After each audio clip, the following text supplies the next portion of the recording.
Dear Kuya Poy, ako nga pala si Gabi, 25 years old mula rito sa San Juan.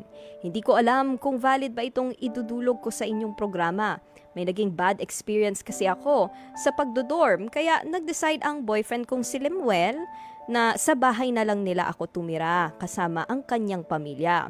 Kinonsider ko yung sinabi sa akin ni Lemuel dahil mahirap na raw ang sitwasyon lalo't maraming nagkakalat na masasamang loob sa paligid. At first, sobrang inasikaso naman ako ni Lemuel, pati ang kanyang mga mahal sa buhay. Kesyo lagi nila akong tinatanong kung ano bang need ko na para mabili nila. Sa totoo nga niyan, parang bunso ang turing nila sa akin. Pero ayun na nga, hindi nagtagal, halos dumating na rin sa puntong hindi na nila ako kinakausap. Masakit man, pero nagagawa na rin nila akong matahin. Lalo na ang nanay ng boyfriend ko. May isa pa ngang pagkakataon na kinausap ako ng papa niya. Nagdagdag daw kasi ng gastusin ng anak niya kaya gusto niya sanang ako naman daw ang mag-ambag sa paggastos sa bahay nila. Wala naman sa aking problema yon. Dahil sa totoo lang, bumibili na rin ako ng grocery sa bahay. Pinapalista ko nga rin kung anong mga gusto kong ipabili at kung anong kulang pa sa bahay. Kaya nga napaisip ako, anong klaseng ambag pa ba ang gusto nila? Diniretso na ako ng magulang ni Lemuel. Ito pala ang gusto nila. Sumagot daw ako ng bill sa tubig. 1,000 lang naman yon. Hiwalay pa yon sa ginagastos ko sa grocery per month. Hindi naman sa nagbibilang pero umabot ng 10,000 ang ginagastos ko sa pagdating sa grocery pa lang. Kada buwan yon. After kong magbayad ng magkasunod na buwan sa tubig, ay pinalitan nila ang nakatoka sa aking gastos. From tubig, ako na raw ang hahawak sa bill ng kuryente na nasa 5,000 ang bill kada buwan. Mukha naman daw kasing afford kong bayaran ang bill ng kuryente. At to be honest, hindi lang talaga ako makatanggi kaya kinakaya ko pang bayaran. Hindi ko rin matanggap ang sitwasyon ko ngayon. Nakapagbabayad na nga ako ng bill ng kuryente, nag-go-grocery pa ako. Pero ang masaklap pa ay nasasabihan pa ako na wag daw akong magbababad sa TV at sa internet. Malaki na raw kasi ang bill namin. Nakakatawa nga lang dahil ako naman ang nagbabayad ng mga bill na yun. Plus, hindi rin nila pinalampas. Kapag kukuha raw ako ng pagkain sa ref, abay dapat magpaalam daw muna ako sa kanila. Samantalang ako naman at gastos ko rin ang ginagamit sa loob ng ref na yun. Sa totoo lang parang naging triple pa ang gastos ko sa bahay ng boyfriend ko. Kumpara nga sa dating dorm na tinutuluyan ko. Kaya Kuya Poy, gusto ko na ulit mag-apartment, mag-solo. Ang kaso kasi, hindi naman ako mabibigyan ng safety at peace of mind kapag mag-isa ako. Dahil nga po sa experience ko sa last dorm na yon.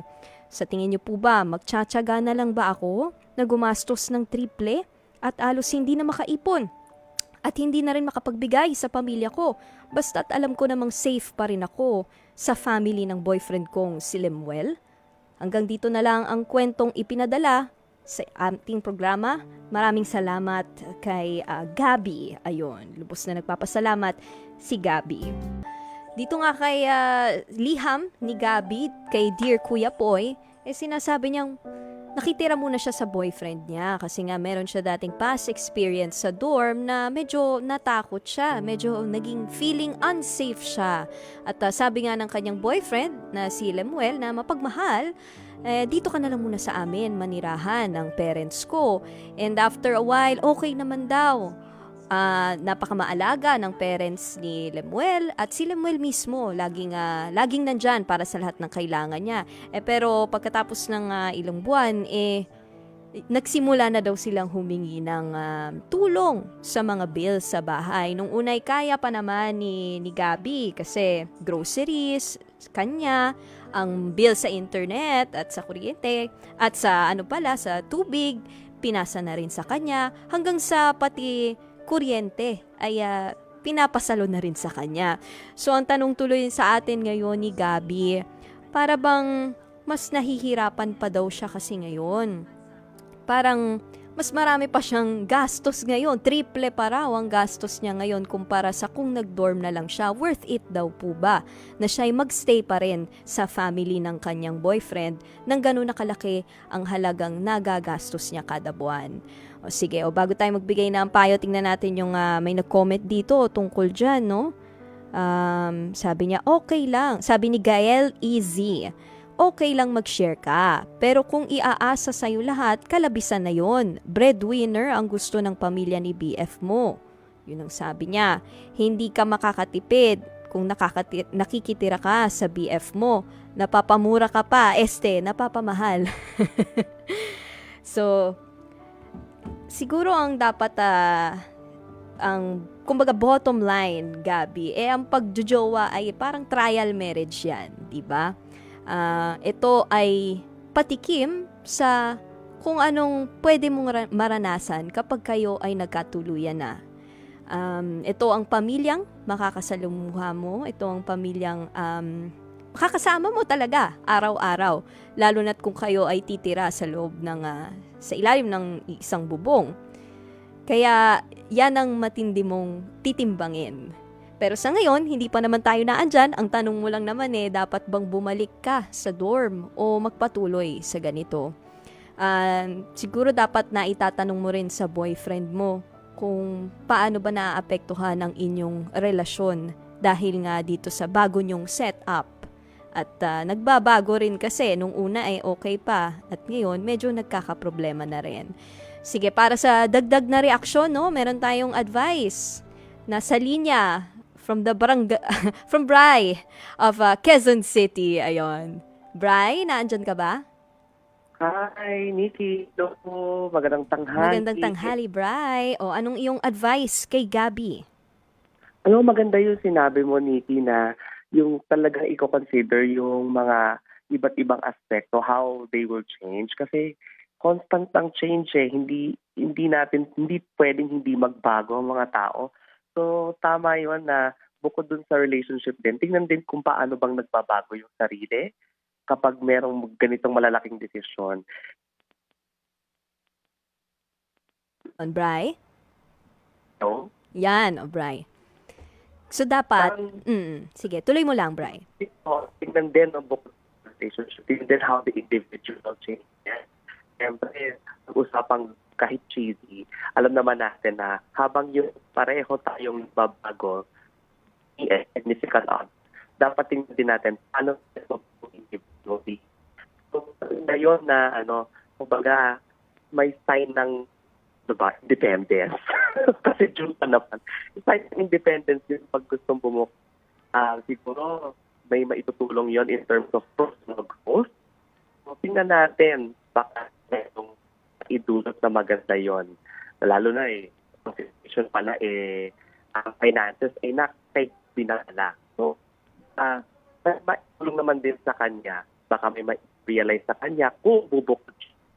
Pero tingnan kung paano yung babago in terms of yung pakikitungo niya sa relationship niya at yung kanya pag-usbong din. Pag-usbong yun.